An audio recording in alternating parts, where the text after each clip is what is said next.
Picture perfect cookies like this get their beautiful finish from glazing.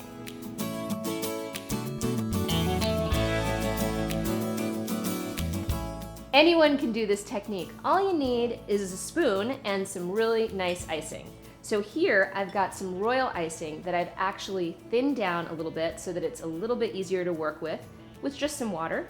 And I've got my cookies laid out on this nice little rack above some wax paper so that any extra glaze will just drip down right onto my wax paper. And then I'm just gonna take a spoon and actually just spoon on some of the icing like that.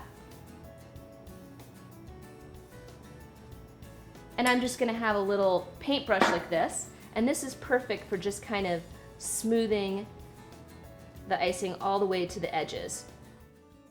If you wanted a little bit more of kind of a controlled, sort of professional, tailored look for your cookies, super easy.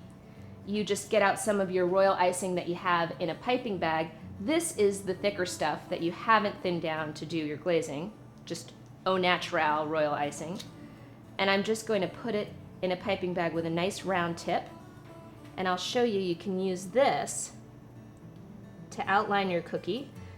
You could either use a contrasting color here, like I'm using the red and I will use the green glaze on the inside, or you could use the same color just to make them really uniform. I'm just gonna outline it like that.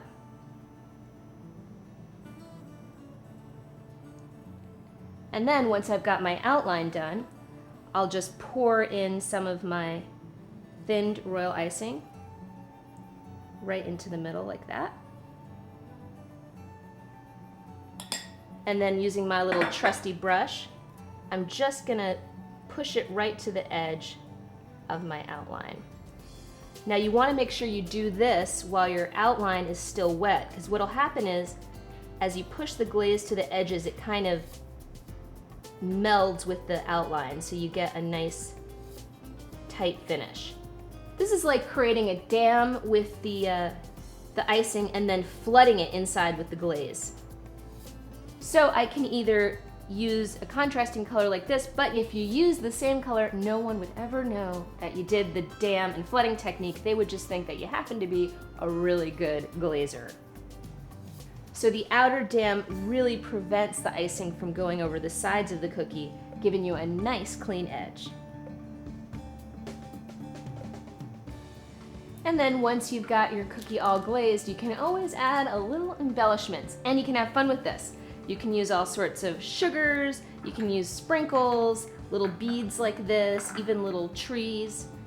So you can either add the embellishments, or you know what, I actually like the cookies with just the glaze alone.